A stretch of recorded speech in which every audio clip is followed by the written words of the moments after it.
반갑습니다. 지금 반갑지 않으신 것 같아서. 네. 오늘 2년 만에 다시 뵙게 돼서 반갑고요. 이제 내일 모레 화요일 날 아프리카를 떠납니다. 그리고 한국에서 한 4주 정도 있었고요.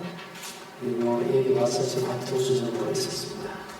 그래서 한국에 오기 전까지 지난 1년간 한국말 설교를 한 번도 못 해본 것 같아요.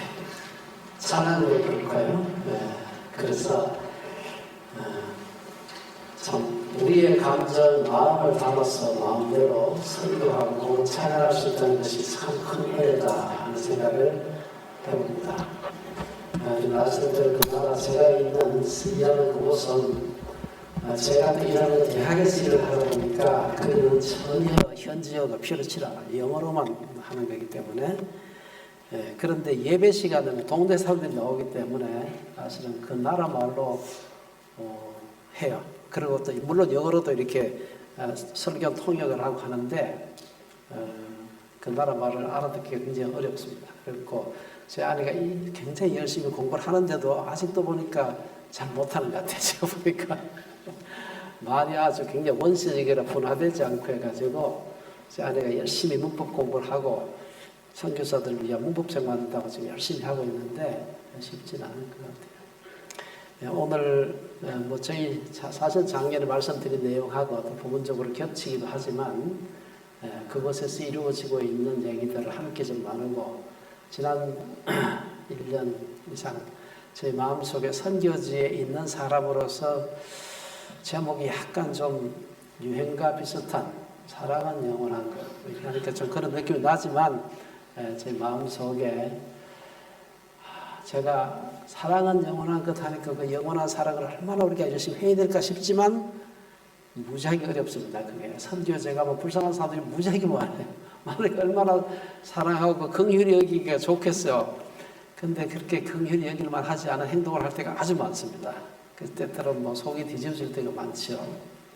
그럼에도 불구하고 우리를 사랑하라고 부르셨다 하는 얘기를 좀 하고 싶은 겁니다. 제가 책을 몇 권 가지고 왔는데 왜 가지고 왔느냐 하면 이 제 책입니다. 여러분이 골치 아픈 책 말고 쉬운 책이죠. 중간에 제가 하다가 몇 가지 퀴즈를 내려고 하는데 맞춤을 드리려고 가지고 나왔습니다. 그래서 똑같은 책 또 받을지 모르니까 아예 다른 거 한 3개 가지고 와서 드릴까 생각합니다. 다음 슬라이드 한번 보겠습니다. 처음에 우리가 세계관에 대한 기본적인 얘기를 조금 했으면 생각을 합니다. 기독교 세계관은 사람들마다 조금씩 정의가 다르지만 그러나 큰 틀로서 우리가 창조와 타락과 구속 뭐 거기다가 또 완성 이래 붙이는 분도 있습니다만 다음 슬라이드 보겠습니다. 그래서 기독교 세계관이라고 하는 것은 그 다음 눌러보세요. 계속해서 성경은 자연인의 안목을 고쳐주는 안경이다. 그 다음 조금 그 전에 안에 말이 들어있는데 성경은 우리가 바라볼 책이 아니라 그 책을 통해서 바라볼 그런 책이다. 유명한 얘기죠. 다음 슬라이드 보겠습니다. 성경은 삼중적 진리의 안목을 주는 특수한 안경이다. 우리가 세상을 볼 때 우리가 안경을 쓰고 있는 분들은 저는 뭐 안경을 아직 쓰질 않아서 안경 쓰는 분들의 불편함과 또 그 원리를 잘 모른다마는 우리가 세상을 본다고 할 때는 우리의 시각을 통해서 세상을 볼 수밖에 없습니다. 그래서 세계관이라고 하는 것은 세계를 바라보는 관점이죠. 다음 슬라이드 보겠습니다. 이건 제가 우리 신국원 교수의 그림을 제가 빌려와 제가 좀 고친 것인데 이 세상을 우리가 바라볼 때 인간이 타락하기 전에는 창조라고 하는 렌즈를 통해서만 세상을 봤습니다. 사람이 창조하신 지구 혹은 우주, 사람.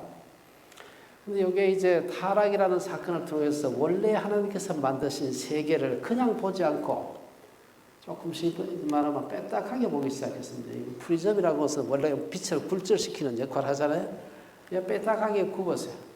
빼딱하게 굽은 채로 가만 놔두지 않으시고 이것을 다시 구속이라는 렌즈를 통해서 다시 교정하는 것이죠. 그래서 창조와 타락과 구속의 3중 세트의 그 렌즈와 이런 걸 통해서 우리가 고치는 작업을 세계관 운동이다. 그렇게 얘기합니다. 오늘 그래서 창조와 타락과 구속의 이 세 요소를 가지고서 아프리카 얘기를 좀 함께 나누었으면 생각을 한 다음 슬라이드 보겠습니다. 창조는, 하나님의 창조는 세상과 나는 어떻게 해서 존재하게 되었을까라는 우리에게 얘기 주고 있습니다. 아시는 대로 전 세계의 존재에 대해 가지고는 저절로 되었다라고 주장하는 사람이 있는가 하면은 아니다. 누군가가 초월적인 존재가 만들었다라고 주장하는 사람이 있습니다.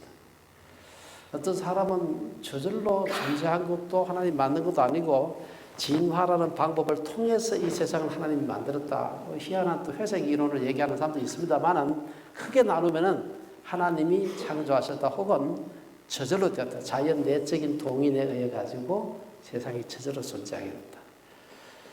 그래서 어느 쪽을 보느냐에 따라서 이 세상을 바라보는 관점이 굉장히 많이 달라지게 됩니다.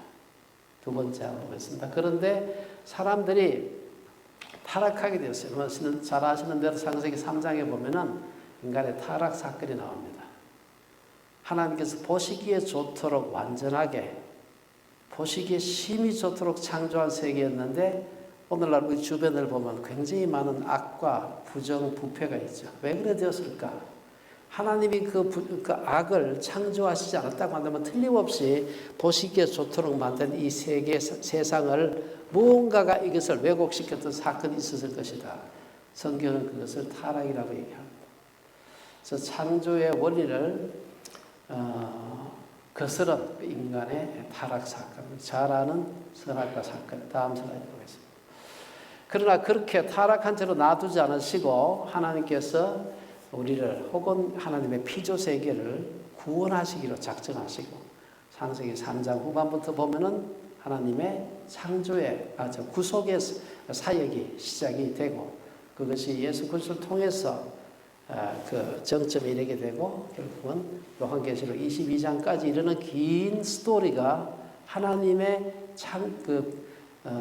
타락된 이 세상에 대한 하나님의 구속 계획을 우리에게 보여주신다. 그것의 핵심과 소위 그것의 가장 중심적인 사건이 바로 십자가 사건입니다. 다음 슬라이드 보겠습니다. 그러면 첫 번째 창조 사건 한번 살펴보겠습니다. 에스와티니에서 일어나고 있는 그 일들, 어떤 의미에서 그 비극이죠. 비극의 현장인데 그 비극의 현장에도 하나님의 창조의 아름다움은 완전히 없어진 게 아니에요. 에스와티니 혹은 아프리카, 좀 더 구체적으로 말하면 사하라 이남 아프리카, 사하라 이북도 있는데 우리가 엄밀히 말해서 아프리카라고 할 때는 사하라 이남 그 나라들을 아프리카라고 얘기합니다. 그 중에서도 남쪽으로 내려가면 내려갈수록 그 여러 가지 비극들이 심해집니다. 저희가 있는 에스와티니는 현재 남아공 내에 육지섬처럼 좀 조그만 나라인데 그 나라도 여러 가지 어려움이 있음에도 불구하고 하나님의 창조의 아름다움이 그대로 있습니다. 그걸 좀 소개를 하려고 하는 것 다음 슬라이드 보겠습니다. 이제 그 나라의 지금 국기고요. 그 밑에 잘생긴 분이 지금 현재 그 나라를 통치하고 있는 스와티 3세라고 하는 국왕입니다. 1968년생이라서 55세죠. 그 나라 크기는 우리나라 강원도 크기입니다. 한 17,000제곱킬로미터. 인구는 한 120만. 그래서 우리 한국의 대전시 정도 되는 그런 인구고요. 수도가 음바반인데 저도 거기 살고 있고 우리 학교도 거기 있습니다. 수도라는 게 대단하다고 생각하시면 안 되고요. 한 인구 한 10만 정도 되는 한국의 시, 조금은 작은 시 정도 되는 그런 인구입니다. 거기서 이제 감사하게도 그 나라가 영국 식민지를 오랫동안 해가지고 공용어가 영어고 그다음에 자기어, 스와티어 혹은 그 스와지 언어가 있습니다. 영어로는 이제 그 나라의 그 교육 언어입니다. 이게. 그래서 일반인들은 자국어를 쓰지만 그런 학교에서는 유치원부터 대학까지 모든 교육이 영어로 이루어져요. 그리고 또한 정부라든지 국회라든지 그 다 모든 공적인 모든 자리의 언어는 다 영어로 합니다. 문서도 다 영어로 합니다. 정말 어떤 의미에서 그런 것 때문에 저같이 아프리카에 전혀 경험이 없던 사람도 가서 언어적인 훈련이 별로 없이 바로 일을 할 수 있는 이유가 바로 그렇게 해서 가능한 겁니다. 정치 제도는 절대군주제를 채택하고 있습니다. 전제군주제 혹은 절대군주제. 전 세계적으로 왕이 있는 나라가 굉장히 많습니다. 그러나 대부분의 나라는 입헌군주제예요. 캐나다도 입헌군주제. 여왕은 지금 이제 왕이 바뀌었지만 그래 돼 있죠. 그냥 헌법상의 왕은 있지만 실권은 국민들이 뽑은 대표가 다 다스리는 그런 나라예요. 일본도 뭐 입헌군주제지. 근데 저 나라 절대군주제 혹은 전제군주제는 실제로 왕이 실권을 가지고서 다스리는 나라예요. 아주 분위기가 굉장히 다릅니다. 그래서 여러분 뭐 개인적으로 왕의 눈치를 볼 일 별로 없죠. 근데 절대군주제에 있는 나라에서는 왕의 눈치를 잘 봐야 됩니다. 특별히 조금 높은 자리에서 일을 하려면 왕의 눈치를 잘 봐야 돼요. 그 나라 그 국가, 애국가죠. 애국가를 보면은 제가 간단하게 번역을 했습니다만은 오주 우리 하나님 스와지 국민들을 복주시는 분, 이게 그 나라 애국가의 가사의 일부예요. 보면은 꼭 내용이 찬송과 가사 비슷해요. 그 뒤에 나오는 내용도 다 비슷해요. 어디 뭐 이런 노래를 국가로 하나 싶을 정도로 그렇습니다.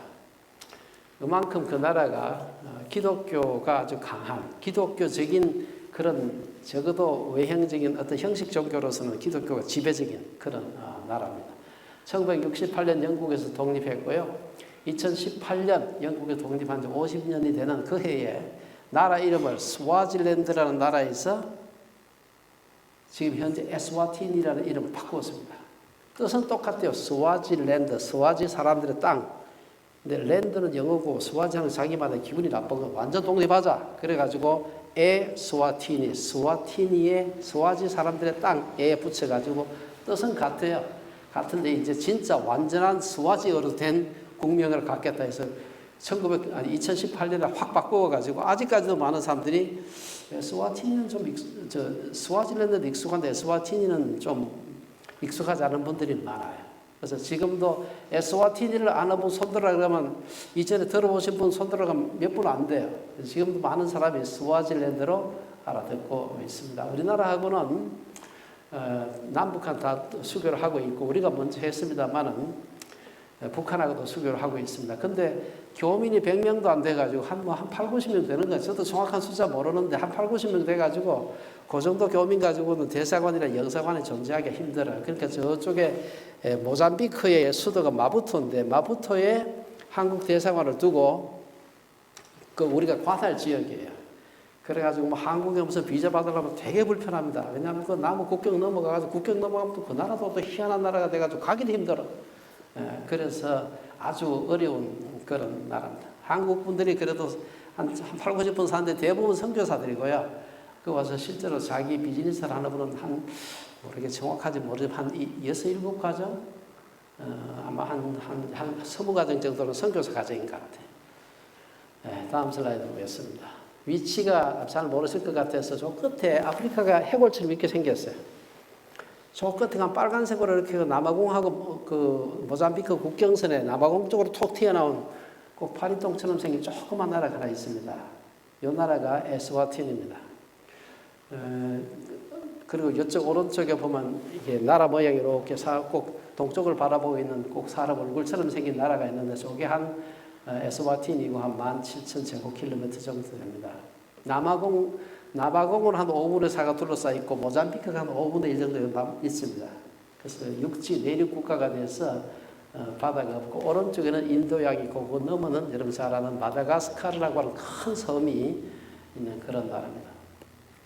다음 슬라이드 한번 보겠습니다. 거기 작은 나라지만 나라가 크게 두 개로 이렇게 나누어져요. 서쪽은 서고동저, 서쪽은 고지대, 동쪽은 저지대면서 저지대는 굉장히 덥고요. 그 다음에 서쪽은 고지대가 한 해발 한 1,300m 정도, 저희 학교도 1,300m 정도 되는 곳에 있고 저희 집도 바로 학교 앞에 렌트를 해서 살고 있습니다. 서쪽은 높고 해서 굉장히 시원하고 사실 경치도 좋습니다. 내려다보는 경치가 좋고 학교도 그냥 한빛 아래다가 토목공사에서 깎아내가지고 학교를 지어가지고 아주 경치가 굉장히 좋습니다. 다음 슬라이드 보겠습니다. 그 나라의 그 인구 종족 구성을 보면요, 스와지 민족이 한 80, 한 2, 3% 정도 됩니다. 그 다음에 빨간색으로 하니까 줄루족인데 줄루족하고 스와지족은 거의 같아요. 자기들 언어도 거의 같아가 서로 알아들을 수 있는 언어고 외모는 뭐 거의 우리 구별할 수가 없습니다. 그러니까 같은 종족이 한 91, 92%를 이루고 있습니다. 이것은 굉장히 중요한 아프리카에서 의미가 있는데요. 제가 이제 이게 수수께끼를 하나 내려고 하는데 아프리카에 나라 숫자가 대충 몇 개나 되는지 아세요? 그 자리에 한 개 좀 틀려도 괜찮습니다. 왜냐하면 뭘로 나라를 보느냐에 따라서 숫자가 조금씩 달라지기 때문에 아프리카 전체 대륙의 나라 숫자가 몇 개나 될까? 몇 개나 될 것 같아? 외우고 있지 않으면 잘 몰라요. 예. 잘 모르시겠어요? 대략 뭐 틀렸다고 페널티는 없습니다. 예? 50개에 비교적 가까이 맞았습니다. 약 한 55개 정도 되는데 맞은 걸 해서 좀 더 한 개 드릴 테니까 책을 한 개 갖고 가세요. 그 다음 질문은 굉장히 어려운 질문인데 저도 잘 모르는 답을 정확한 답을 잘 몰라요. 55개 정도 나라 아프리카에 있는데 그 중에 소위 부족이 몇 부족 정도 될까 하는 게 이거는 정말 어려운 문제입니다. 아무도 정확하게 잘 몰라요. 그러나 대략 55개 나라에 몇 부족 정도가 살고 있을까? 근데 우리 스와지족도 한 부족이에요. 그 중에 이제. 네. 대충 300개는 맞다고 하기가 조금 어렵습니다.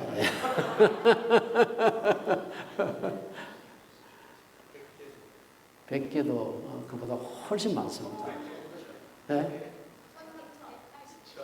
몇 개요? 500개. 제가 보기 맞을 가능성이 거의 없는 것 같아요. 아프리카의 부족 숫자가 약 10,000개 부족이라고 해요. 10,000개. 놀랐죠, 여러분들? 왜냐하면 이건 굉장히 맞추기 힘들어요. 저도 뭐, 이렇게 찾아보고 아는 거지, 뭐 제가 헤아려서 아는 게 아니에요. 문헌에 나와 있기 때문에 아는 거지. 이 말은 제가 왜 질문을 드리는가 하면 아프리카의 많은 문제들이, 어쩌면 가장 근원적인 문제가 한 나라에 여러 부족들이 섞여 살고 한 부족이 여러 나라에 갈려져 가지고 이렇게 막 흩어져 사는 거예요. 소위 말해서 부족 갈등이 아프리카의 그 소위 불안정한 인시큐리티의 원인입니다. 그래서 제가 우리 일하는 에스와티니의 스와티족도 제가 있는 그 나라에는 한 120만이 살지만 사실 그 바깥에 남아공 쪽으로 한 200만 또 살아요. 부족이 같은데 그냥 인위적으로 이렇게 나라 경계를 정해가지고 서로 나누어 사는 겁니다. 더 재미있는 거는 우리 그 왕이 그 200만 정도 남아공에 살고 있는 데다가 총독을 보내요. 여기서 좀 파견해가지고. 옛날 우리 일제시대 때 일본 저 총독 보내듯이. 그래서 그 가서 다 다스려요. 저는 어떻게 그 남아공도 엄연히 대단히 큰 나라잖아요. 어떻게 그게 가능한지 잘 모르겠는데 하여튼 이쪽에서 그쪽에다 총독을 파견합니다.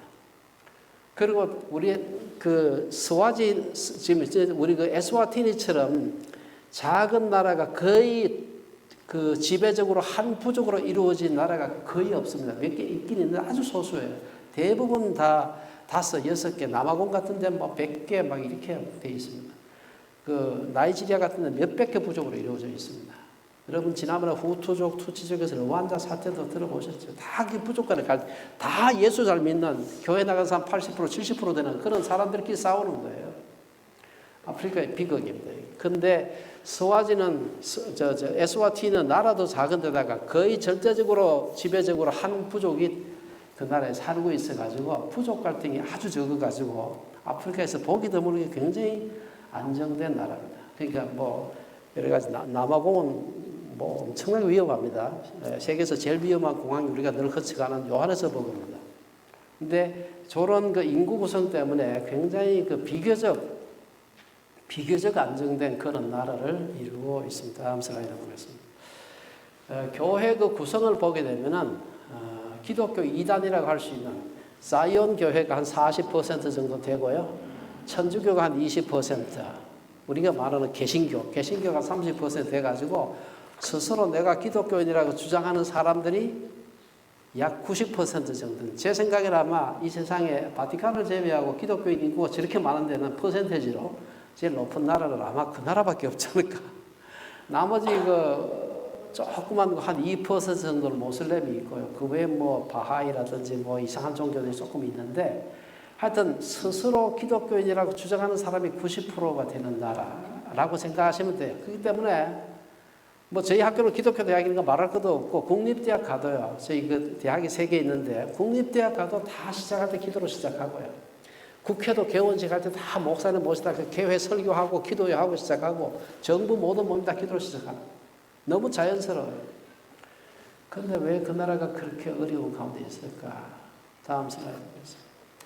그래서 보면은 그 나라의 아름다운 하나님께서 주신 정말 아름다운 좋은 게 굉장히 많습니다. 우선 공기가 맑아요. 공장이 없으니까 매연을 내뿜을 데가 없습니다. 그 다음에 얼마나 경관이 화려한지 모르겠어요. 굉장히 아름다워. 정말 스와질랜드, 스위스랜드 비슷하죠? 스위스랜드 아름다운 나라다는 게 스위스다. 그렇게 알고 있는데 사실은 공중에서 비행기 타고 가면 내리다 보면은 이게 스위스인지 스와질랜드인지 이해가 안 될 만큼 아름답습니다. 산이 굉장히 아름답고요. 그 다음에 기후도 온화하고요. 여름은 여기보다 훨씬 더 좀 시원하고요. 겨울은 훨씬 따뜻합니다. 기후도 아주 그렇고요. 그 다음에 뭐 당연히 못 사니까 생활비가 저렴하고요. 국민들이 굉장히 온순합니다. 그래서 사람들이 막 덤벼들고 저항적이고 이러지 않아요. 이제 왕에게 이게 왕정에 길들여져서 그런지 굉장히 온순하고 특별히 한국 사람처럼 장유유서 이게 강해요. 그래서 나이가 많은 사람을 존경하는 이게 강합니다. 그래서 제가 지난 2달 전에 우리 딸 시집 보낸다고 제가 염색을 하긴 했지만 그쪽에서 머리를 일부러 염색을 안 합니다. 하얀 머리가 갖는 소위 그레이 헤어가 갖는 오토로티가 있어요. 그래서 그게 상당히 한국과 좀 비슷하고요. 보면 좋습니다. 상대적으로 안전하고 말씀드렸죠. 그 다음에 산이 동부 낮은 지역은 그렇지 않은데 저희가 사는 수도가 있는 서부 고지대는요. 해발 한 1300m 되면 아프리카의 굉장히 골치 아픈 중에 하나가 말라리아거든요. 말라리아가 이 세상에서 여러분 동물들 중에 사람 제일 많이 죽이는 동물이 목이라는 거 아시죠? 말라리아 때문에 아프리카에 가서 선교하시다가 말라리아 때문에 순교하신 분이 꽤 많습니다. 다행히 저 나라는 제가 있는 데는 하도 높아가지고 말라리아가 목이 올라오다가 다리 아파서 안 올라와요. 그래서 거기는 말라리아 프리 지역입니다.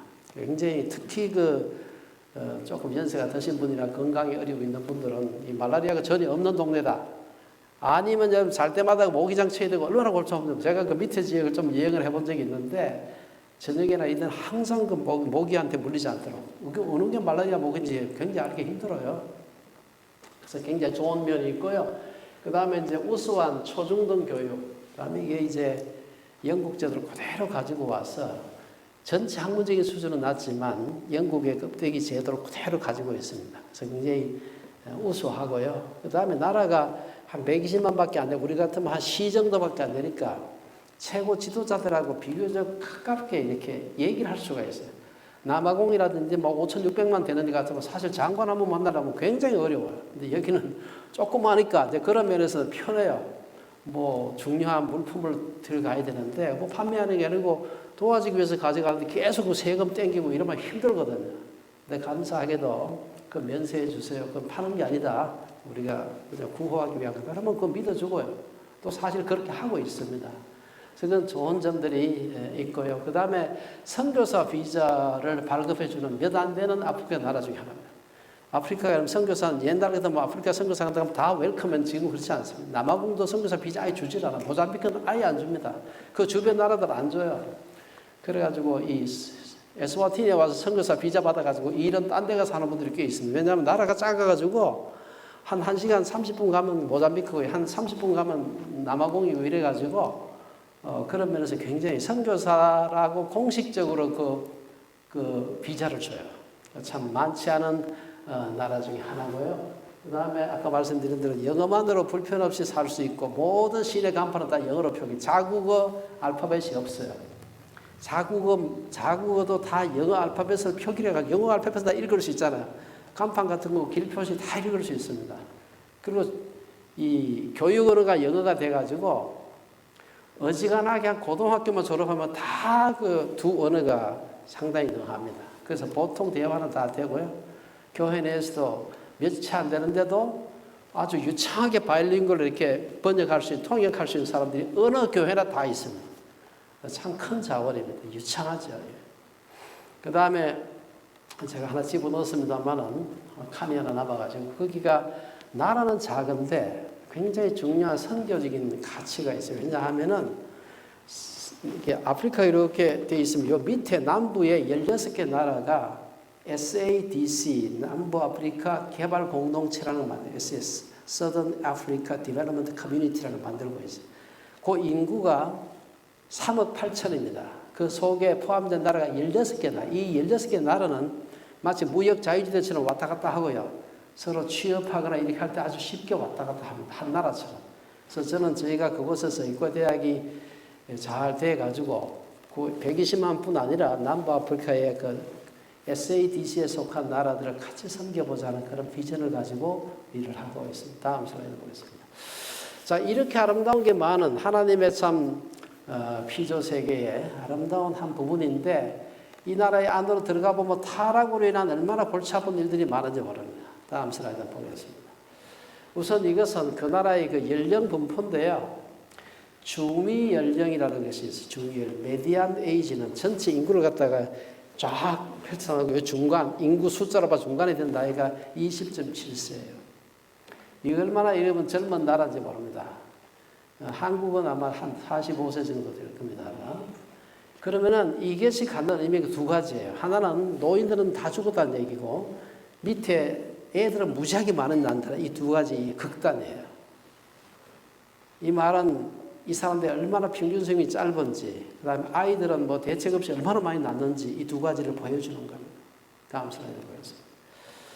그 중에 가장 큰 어려운 문제 중에 하나가 그 나라의 이 에이즈 문제입니다. 에이즈가 전 국민의 30% 정도가 에이즈 환자라고 지금 얘기를 하고 있어요. 그 에이즈 환자의 한 80%는 또 결핵 환자라고 지금 얘기를 하고 있습니다. 이건 WHO 같은 데서 얘기하는 건데 실제로는 더 많다고 얘기하는 사람들이 많아요. 그 왜 그렇게 되었을까? 아주 그 하나님이 그렇게 아름다운 세계를 주셨는데 그 속에서 인간의 타락으로 인한 악성이 나타나는 그 중에 하나가 성적인 타락이에요. 지금 저기에 보면 이제 그 나라에서 18금 사진이에요. 그 나라에서 18금이 아니지만 매년 한 번씩 음샹이라고 하는 그 갈대 축제라는 걸 해요. 여자들 특별히 저 처녀 여자들이 위통을 다 벗고 갈대, 이게 우리 동네 갈대하고 다릅니다. 저 아프리카 갈대는 무지하게 커요. 크고 막 빗자루 같아요. 이런 걸 쭉 묶어 가지고 다니면서 몇만 명의 그 처녀 아이들이 왕궁 그 뜰에서 돌아가면서 이렇게 춤을 춰요. 그리고 그 중에 제일 이쁜 사람을 뽑아다가 왕은 장가 가고 해서 장가를 하도 많이 가서 지금 16명이나 지금 아내가 있습니다. 그리고 주변에 그 피 끓는 또 남자들이 또 구경하고 서 있어요. 어떻게 되겠어요? 굉장히 그 심각한 문제입니다. 이게 에이즈는 여러분이 아시는 대로 에이즈나 TB 같은 소모성 질환이 돼가지고 잘 먹고 치료하면요 완치는 안 될지 모르지만 자연수명을 다 살 수가 있어요. 그런데 가난하니까요. 잘 먹지 못하고 치료받지 못하는 그러니까 사람들이 젊어서 다 죽어버리는 겁니다. 게다가 또 그 속에는 또 먹고 살 방법이라도 많이 있으면 좋은데 직장도 없어요. 아이는 막 낳지요. 아버지는 애만 낳고 집을 나가죠. 한 엄마가 아버지가 다른 아이들 여러 아이들 낳는 게 일반적입니다. 그런 속에서 여자가 먹고 살 방법이 없어 아이들하고. 그러다 보니까 마지막으로 내몰리는 것은 매춘이고 매춘으로 내몰리게 되면 30% 에이즈가 아니고요. 매춘하는 경우에 여자들은 60% 이상이 에이즈 환자라고 그래요. 얼마나 참 저희 그걸 보게 되면 너무 안타깝고 하나님께서 일부일체의 창조 원리를 주셨는데 그걸 어겼을 때 나타나는 비극을 보려면 그 나라 가시면 됩니다. 왕은 16명 아내로도 원래 18명인데 한 사람 도망가고 한 사람 죽었습니다. 그래서 16명 줄었어요. 원래 18명이었는데. 우리 수상께서도 저도 최근에 알았는데 4명 아내가 있더라고요. 보니까 한국 잠깐 방문했을 때 아내 다 데리고 왔어요. 부끄러운 줄도 모르고. 제가 갔을 때도 공직자 재산신고서 내라는 수제에 보니까 제 이름 쓰는 게 있고 옆에 보니까 안에 쓰는 난이 5칸이 있더 5칸. 저는 저희 재산 목록서라는 건가 보다 싶어요. 이렇게 가만 보니까 이게 spouses, 배우자들 쓰라는 거예요. 네 칸은 뭐 우리 비워놓을 수밖에 없었는데, 이게 일부 다처가 합법화되어 있고 모든 공직자들 제대로 좀 살고 출세한 사람들은 일부 다처를 하는 것이 마치 사회적인 부의 표시예요. 어떻게 이런 나라가 되었을까? 다음 슬라이드 보겠습니다. 그래서 아까 뭐 같은 적입니다만 성적인 윤리가 정말 심각합니다. 그래서 저는 의과대학 우리가 제가 하고 있습니다만은 의과대학 일을 하고 있지만 이때보다 더 중요한 게 가정을 회복하지 않고는 이 방법이 없구나 하는 생각을 하게 됩니다. 다음 슬라이드. 아까 말씀드린 대로 많은 사람이 이 에이즈 같은 게 걸려가지고 제대로 치료를 못 받으니까 젊어서 다 죽어. 이건 에이즈 같은 건 젊어서 죽습니다. 그래서 젊어서 죽으면 혼자 죽는 게 아니고요. 아이들 낳는 아이들이 있잖아요. 그 아이들 어떻게 하겠어요? 그래서 이 나라의 인구의 120만 중에 거의 10% 가까이 되는 10만 이상의 에이즈 고아들이 있습니다. 얼마나 아이들이 무슨 죄가 있어요? 아이들이 태어나 보니까 그런 상황인 겁니다. 또 에이즈 환자가, 엄마가 에이즈 환자라 그래도 꼭 낳으면 꼭 다 에이즈 환자가 되는 건 아니래요. 낳을 때 잘 해가지고 아이가 에이즈에 감염이 안 되도록 그 산파가 잘못하면은요, 에이즈 걸리지 않는다 그래요. 물론 아이들 잘못해가 걸린 아이들도 많고. 그래서 사람들이 정말 아이들대로 고아원이 엄청납니다. 국민의 10%가 고아라는 것은 굉장히 상당히 어렵습니다. 그 아이들이 어떻게 크겠어요? 다음 슬라이드 보겠습니다. 에스와티니의 인구가 전 세계적으로 퍼센테이지로 따져서 적어도 세계 1등이라고 그러죠. 남부아프리카가 전체 다 높은데 특별히 에스와티니가 1등을 하고 있습니다.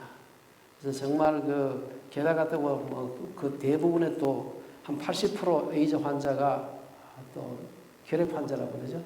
그래서 이걸로 죽는 사람도 많고요. 사람들이 그 죽는 걸 보면은 그냥 마치 태풍에 벼슬이듯이 죽어요.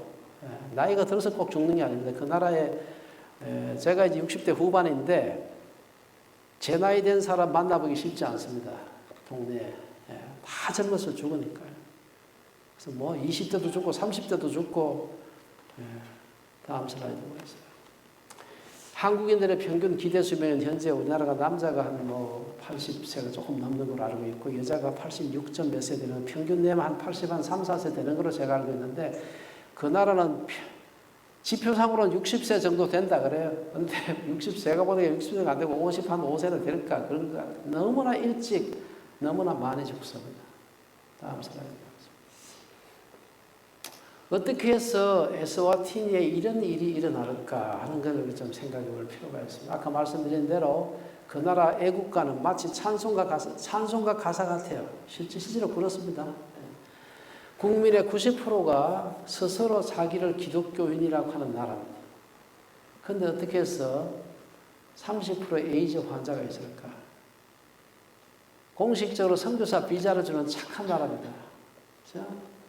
국회와 정부 심지어 기업체 그 모임에 가도 기도하고 시작합니다.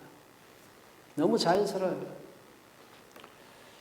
그런데 아프리카가 이렇게 이제 있으면 위에서 이제 제 꼭대기 지중해에 나는 다 모슬렘권이죠. 사하라 사막 지나가서 밑으로 내려오게 되면은 기독교인 숫자가 쭉 많아져. 밑으로 내려올수록 많아집니다.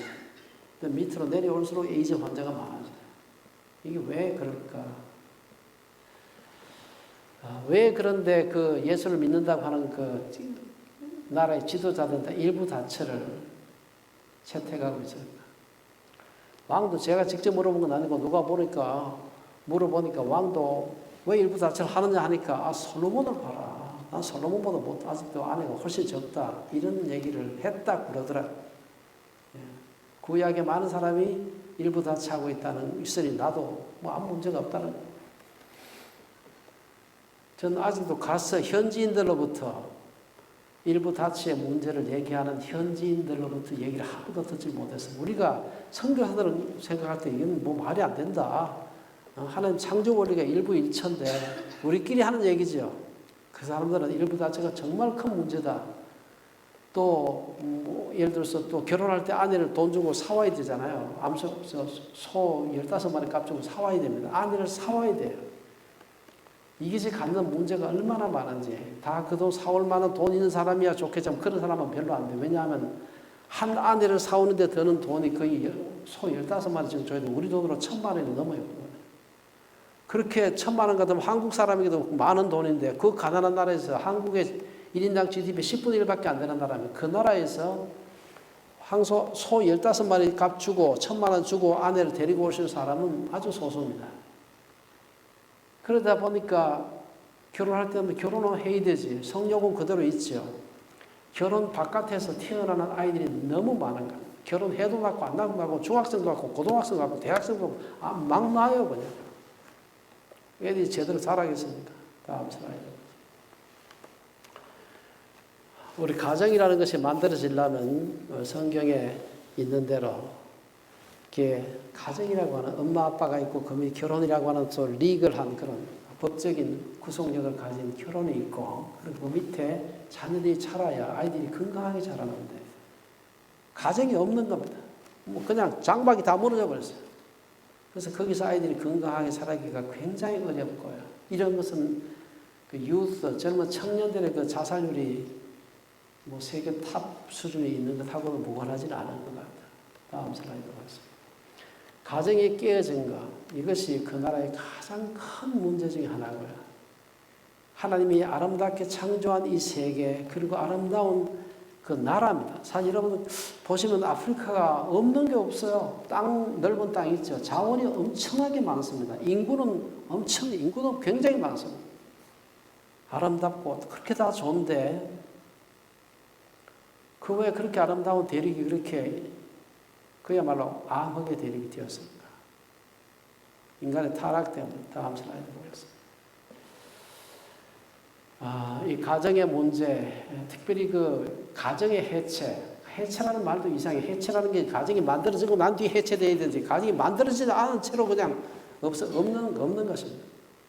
만들어져서 해체가 되죠. 해체될 가정도 없이 처음부터 가정이 만들어지지 않은 채로 아이를 낳고 막 그야말로 마치 밀림의 홈교처럼 그렇게 일어나는 겁니다. 기가 막힌 상황이죠. 가정의 결속력이 엄청나게 약하고요. 결혼 못하는 수많은 청년들이 있으니까 결혼 바깥에서 아이들이 태어날 수밖에 없고요. 너무 쉽게 이혼하고 결혼하고 저희가 재작년에 처음 갔을 때 저희 결혼 41주년 됐다 그러니까 전설이라고 전설. 결혼 41주년 아프리카 전설. 그래서 캐나다에 가면 전설이 많다 그랬습니다. 어쨌든 정말 아버지가 다른 아이들이 한 엄마에게 태어난 일이 굉장히 많습니다. 그리고 아이들 누가 돌보겠어요? 외할머니가 돌보는 거예요. 외할머니가 아버지가 다른 딸의 자녀들을 키우는 일이 일상적입니다. 아이들의 거의 70%가 결혼제도 바깥에서 태어납니다. 저는 아프리카의 가장 큰 비극이 아니고 가난도 있고 질병도 있고 말라리아도 있고 뭐 여러 가지 내전도 있고 다 있지만 그 모든 것보다도 이런 그 깨어진 가정의 문제, 이것이 정말 심각한 문제가 아닌가. 어떤 의미에서 인간의 타락의 가장 적나라한 모습이 나타나는 것이 그것이 아닌가. 그러니까 아이들이 슬픔의 아이들이 자라니까 그 아이들이 결국은 슬픔의 백성들이 되고 슬픔의 나라가 되는 거예요. 이걸 어떻게 우리가 예수 믿는 사람으로 도와줄 수 있을까? 근데 예수 믿는 사람이 저희도 훨씬 퍼센트가 높아요. 다음 슬라이드 보겠습니다. 저희가 이제부터 좀 어떻게 하면 아프리카를 도와줄 수 있을까 하는 그 얘기하기 전에 여러 아프리카의 비극의 여러 가지 측면들이 있습니다만 그중에 제가 의과대학에서 일을 하고 있으니까 의료적인 측면을 간단하게 살펴보겠습니다. 다음 슬라이드 보겠습니다. 안 보이시죠? 아프리카의 한 개 제가 여쭤보고 싶은데 아프리카에 처음 시작할 때 사하라 사막이 아프리카 북쪽에 이렇게 있습니다. 굉장히 큰 사막이에요. 그래서 잘못 들어가면 죽습니다. 그 위쪽에 있는 나라들은 지중해 연안에 있는 나라들이고 이 나라들은 모슬렘권이에요. 그리고 실제 인종적으로도 아랍 사람들이 많이 들어와서 혼혈이 됐고 상당수는 유럽 사람들이 건너와서 혼혈도 됐어요. 그래서 그거는 이제 아프리카 대륙에 속해 있지만 흔히 말할 때 아프리카라고 할 때는 사하라 이남 나라를 진짜 아프리카라 얘기합니다. 사하라, 서브사하란 컨트리즈. 그 중에 하나가 에스와티니도 그 중에 하나에 들어갑니다. 그래서 그 위에 거 놔두고, 뭐 위에도 사실은 못 사는 건 똑같아요. 똑같은데, 이제 사하라 이남 나라 숫자가 대충 얼마나 되는지 아세요? 마지막 수수께끼입니다. 사하라 이남. 예.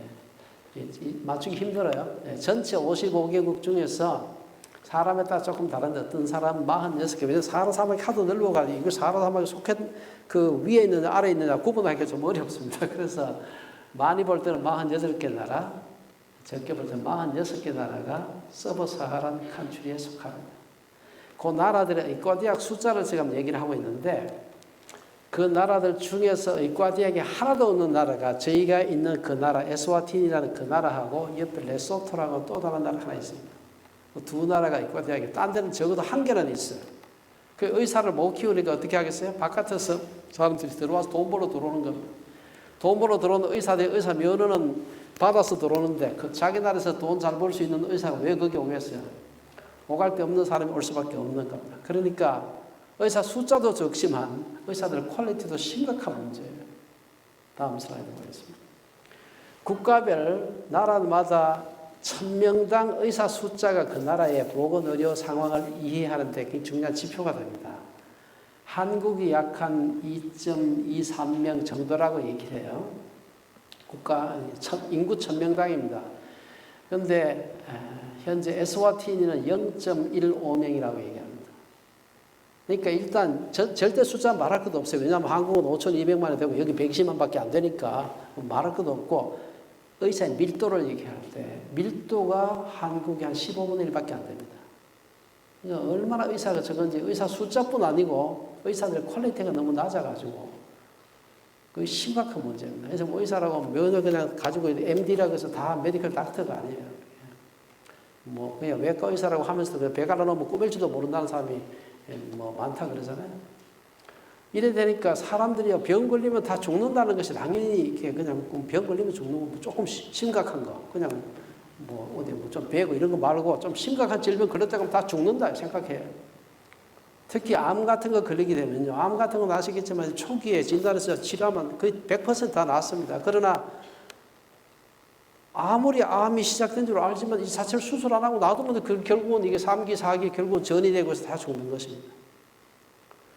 얼마나 많은 사람 죽느냐. 이것이 아프리카의 보건의료의 현황의 다음 슬라이드 보겠습니다. 너무 일찍 죽고 너무 쉽게 죽습니다. 제가 그곳에 부임하고 난 뒤에 제 주변에서 저희 MQ가 저희 의과대학 에스와티니 메디컬 크리스천 유니버시티 약자인데 에스와티니 기독 의과대학입니다. MQ 제가 거기서 일을 하고 있으니까 제 주변에 알 수 있는 사람들 혹은 그 가족들 죽은 것만 한 13명 정도가 죽었습니다. 죽었는데 제일 그중에 나이 많은 사람이 우리 청소부 아줌마의 남편이 50세 죽은 게 제일 나중에 죽습니다. 다 20대 죽고 뭐 저희 비서의 진료는 5살에 죽고요. 왜 죽었는지도 모르고 그냥 막 배가 아프고 울다가 죽었다. 그리고 뭐 20대 아이 대학생 애들 자살한 아이들 또 뭐 코로나로 죽은 우리 학교의 교수님 다 40대 30대 한참 살 나이에 사람들이 죽는 겁니다. 자기 병이 뭔지도 모르고 죽는 사람도 많고요. 의사를 한 번도 못 보고 죽는 사람도 많습니다. 이렇게 사람들이 막 그냥 쉽게 죽는 것이죠. 정말 그들의 그 보건의료 상황을 보게 되면 이걸 어떻게 하나 하는 생각이 듭니다. 저는 특별히 의과대학에서 일을 하고 있는 사람으로서 때때로는 좀 의분을 느낄 때가 어떻게 사람이 이렇게 죽을 수가 있나? 이렇게 쉽게 죽을 수가 있나? 다음 슬라이드 보겠습니다. 저는 마지막으로 이제 우리가 에스와티니에 속은 아프리카에서 그 구원이라는 게 뭔가, 뭐 우리가 물론 우리 말하는 영적인 그런 구원, 성경이 말하는 구원을 얘기할 수 있습니다만은 다음 슬라이드 보겠습니다. 사람들이 생각할 때 그렇게 무절제하게 사니 그렇지 시간도 잘 안 지켜요. 약속도 잘 안 지켜요. 일도 잘 못해. 그런 것만 생각하면 아이고 그래 일찍 죽어 마땅하지. 그래 그렇게 생각하면 그건 선교사로서 자격이 없다고 생각을 해요. 예. 저는 제가 이런 마음이 저 역시 그런 생각이 들 때가 약속으로 안 지키고 시간도 안 지킵니다. 10시부터 예배 시작한다 하면 10시부터 교회 오기 시작합니다. 그냥. 예. 로마서 5장 8절을 우리 같이 한번 읽어볼까요? 잘 아는 구절이니까. 시작. 우리가 아직 죄인 되었을 때에 그리스도께서 우리를 위하여 죽으심으로 하나님께서 우리에 대한 자기의 사랑을 확정하신답니다. 우리가 구원받은 것도 우리가 뭐 되게 잘생겨가지고 착한 일 많이 해가지고 구원받을 만한 자격이 있을 때 그리스도께서 우리를 위해 죽으신 게 아니라 우리가 아직 죄인 되었을 때에 그리스도께서 우리를 위하여 죽으셨다. 이게 저한테도 찔리는 말이에요. 아이고 어떻게 저렇게 살까 싶은 생각이 들 때가 있지만 우리도 언제 구원받았냐. 우리가 아직 죄인 되었을 때에 그리스도께서 우리를 위하여 죽으셨다. 그래서 하나님께서 우리에 대한 자기의 사랑을 확정하셨다. 그렇다면 아프리카의 그 비참한 가운데 있는 사람들을 향해서도 우리가 그 사랑을 나타낼 책임이 우리에게 있지 않는가. 다음 슬라이드 보겠습니다. 또 우리가 사도행전 16장에 보면은 그 유명한 사도 바울이 전도 여행을 다니다가 마케도니아의 부름을 받는 게 나옵니다. 그 유명한 얘기죠. 사도행전 16장 9절에 보면은 밤에 사도 바울 그 전도팀 일행이 지금 현재 소아시아 지방, 지금 현재 그 터키 지방이죠. 거기 드로아라는 데 갔다가 이쪽으로 갈까 동쪽으로 갈까 어디로 가야 될까 하고 고민하고 있을 때 밤에 환상 중에 그 보스포러스 해협을 넘어서 유럽 쪽에 지금 현재 그 그리스 북부 북동쪽 지방이지요. 거기에 그 마케도니아 지방에서 있던 어떤 한 사람이 환상 중에 나타나서 이 그 바다를 건너서 우리에게 와서 도와주라고 손짓하는 환상을 보게 됩니다. 그리고 그 환상을 보고 난 뒤에 사도 바울이 하나님께서 우리를 유럽으로 뭐 그 당시엔 유럽이라 말이 뭐 있었는지 모르겠지만 우리를 저 서쪽으로 부르셨구나 해가지고 전도팀이 배를 타고 그리 건너가게 되고 그것이 인류의 문명의 물꼬를 바꾸게 됩니다. 여러분 오늘날 기독교가 만약에 그때 사도 바울이 인도 쪽으로 동쪽으로 왔더라면 어떻게 되었을까? 그걸 생각해보지 않습니까? 서쪽으로 가서 문명의 물꼬가 유럽으로 가게 되고 대서양을 건너서 미국을 통해서 한국으로 다시 돌아오지 않았습니까? 저는 어쩌면 오늘 우리를 부르시는 마케도니아의 부름, 메시도니안 콜은 아닐지 모르지만 우리에게 하나님께서 아프리칸 콜을 혹은 에스와티니안 콜을 하고 있을지 모르겠다는 생각을 다음 슬라이드 보겠습니다. 예수님께서 이 땅에 사시면서 하신 사역들이 많지만 그중에 대표적으로 카테고리로 묶으면 세 개로 나눌 수 있습니다. 하나는 예수께서 모든 도시와 마을에 다니시면서 그들 회당에서 가르치시고 교육하시고 복음을 전파하시고 전도하시고 선교하시고 모든 병과 모든 약한 것을 고치셨다. 치유하셨다. 교육과 선교와 전도와 그다음에 치유 사역을 하셨어요. 그리고 그렇게 하신 그 배경 다음 슬라이드 보겠습니다. 배경에는 예수님께서 그 사람들을 긍휼히 여기셨다, 민망히 여기셨다, 혹은 불쌍히 여기셨다, 컴패션을 가졌다. 저도 사실 그 살면서 때로는 컴패션을 갖기가 어려울 때가 있습니다. 그렇지 할 생각이 들 때가 많아요. 그러나 우리 마음속에 우리가 죄인 되었을 때 그리스도께서 우리를 죽으셨다고 생각하고 긍휼히 여기는 마음이 필요합니다. 다음 슬라이드 보겠습니다. 그래서 저는 MQ에서 에스와티니 기독 의과대학에서 이루어지고 있는 그 사역을 간단하게 소개하고 제 얘기를 마치려고 하는데 어쩌면은 저는 아프리카로 지금의 마케도니아는 사실은 저는 한국인들에게 적어도 선교적 차원에서 마케도니아는 아프리카가 아니라고 생각을 해봅니다. 저희 학교에 대한 간단한 소개를 드리면 다음 슬라이드 보겠습니다. 저희 학교 공중사진입니다. 드론으로 찍은 사진인데 저기 제1캠퍼스고요. 저희 사무실도 저기서 나고 저희 집도 한가운데가 저희 집이 학교에서 한 400m 정도 떨어진 데 집을 렌트해서 살고 있습니다. 다음 슬라이드 보겠습니다. 이건 제2캠퍼스, 요거는 이제 의대 캠퍼스죠. 의학과 캠퍼스. 아마 9월부터 시작할 수 있으리라 생각을 하고 지금 학교에서 준비를 하고 있습니다. 다음 슬라이드 보겠습니다. 여기 음바반의 시내입니다. 시내고 저희 학교가 제일 캠퍼스는 아래쪽 왼쪽에 보면 있고 제일 캠퍼스는 가운데 중 위쪽에 보면은 있습니다. 한 6km 정도 떨어져 있습니다. 다음 슬라이드 보겠습니다. 두 개 캠퍼스가 있고요. 굉장히 캠퍼스가 건물은 허접하지만 시설은 허접하지만 굉장히 아름답습니다. 말씀드린 대로 굉장히 기후도 좋고요.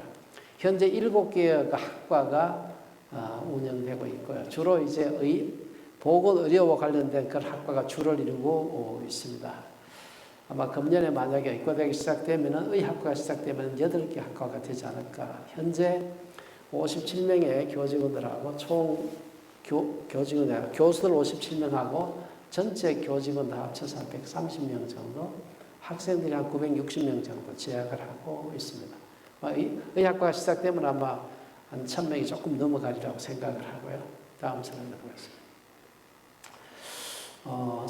저는 그 하나님의 사랑이 결국은 이 모든 아프리카를 보는 관점, 기독교 세계의 관점의 중심이 아닌가 그런 생각을 해봅니다. 그 사랑을 드러내는 방법은 여러 가지가 있을 수 있겠지. 저는 그곳에서 특별히 그 의대 사역을 하면서 하나님께서 이걸 통해서 어떻게 하나님의 사랑이 이 좁게는 에스와티니, 넓게는 그 남부 아프리카 SADC, 나아가 서브사하라는 칸츄리, 아프리카 전체에 나타나게 할 수 있을까? 그게 관심을 가지고 있습니다. 다음 슬라이드 보겠습니다.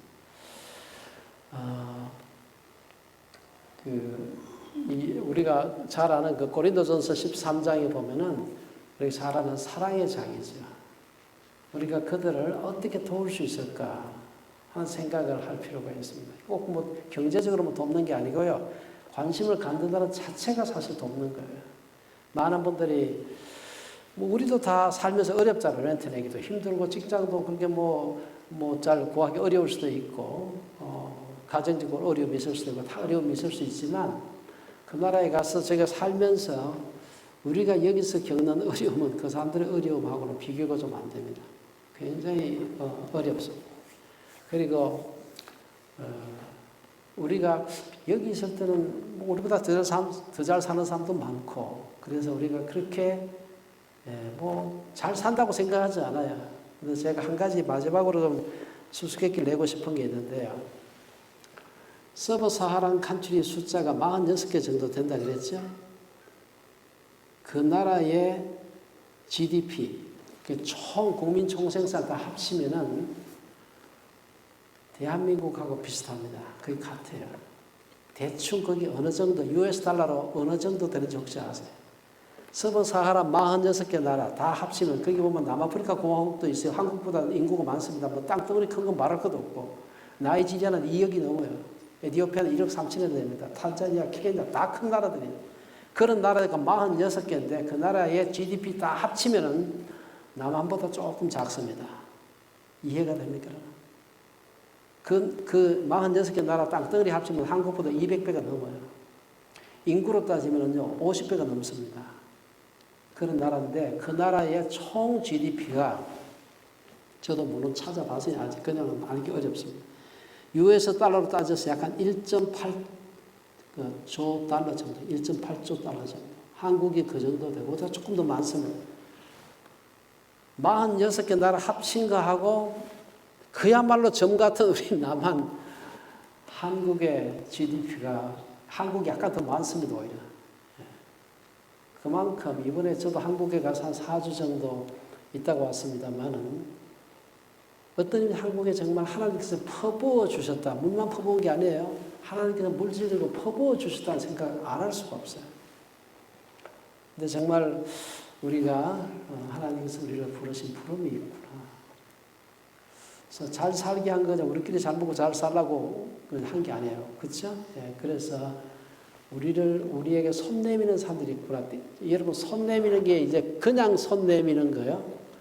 이건 저희들은 너무 손 내미는 사람이 많아가지고 나중에 짜증이 나요. 사실은 너무 와서 이제 계속해서 집에 초인종 누르고 얼마나 힘든지 모릅니다. 그럼에도 불구하고 우리에게 손 내미는 사람들이 있다는 것 자체가 우리가 사실은 그들보다 복 받았다는, 적어도 물질적인 복을 받은 게 분명해요.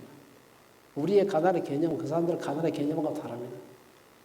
그래서 우리가 정말 우리가 그들을 어떤 형태로든 돕는 게 필요하다는 생각을 하게 되고요. 그것이 어떤 의미 창조와 타락과 구속에서 우리가 그 전체 다는 아니지만 우리가 아프리카 어려운 가운데 있는 이웃들에게 강도 만난 이웃들에게 우리가 베풀 수 있는 바가 있구나 하는 것을 아는 것이 굉장히 중요해요. 저는 이것이 어쩌면 창조와 타락과 구속에서 그리스도께서 우리를 위해서 죽으심으로 우리에 대한 하나님의 사랑을 확증하신 것처럼 우리를 통해서 그리스도의 사랑을 나타낼 수 있는 그런 또 하나의 방법이 아닐까 생각해요. 다음 시간에.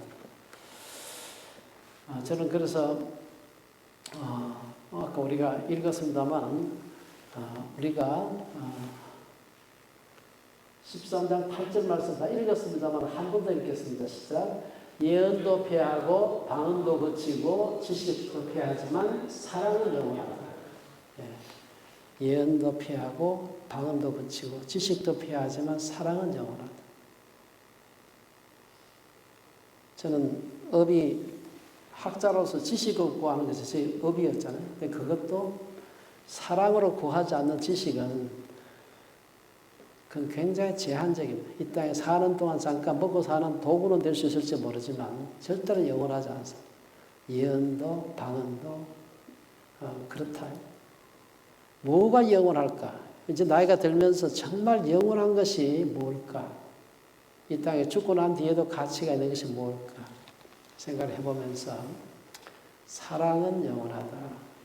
나아가서 사랑만이 영원하고 나머지 것들은 사랑으로 행치 않는 모든 것들은 그거는 굉장히 제한적인 이 땅에서 우리 살아있는 동안에 아마 일시적인 가치밖에 없을 거라는 생각을 해요. 우리가 우리보다 더 어려운 사람들을 위해서 베풀 수 있는 사랑의 행위가 뭔가 하는 것을 함께 생각하는 시간이 되었으면 좋겠다. 다음 슬라이드 보겠습니다. 혹시 저희가 늘 매월 저희가 아프리카의 소식을 주변에 있는 분들하고 나누는데 관심 있는 분들 있으면 저한테 이메일 보내주시면은 제가 매달 그쪽 소식을 보내드리도록 하고요. 그곳에 있는 사람들을 위해서 기도할 수 있도록 기도 제목도 보내드리도록 하겠습니다. 기도하겠습니다.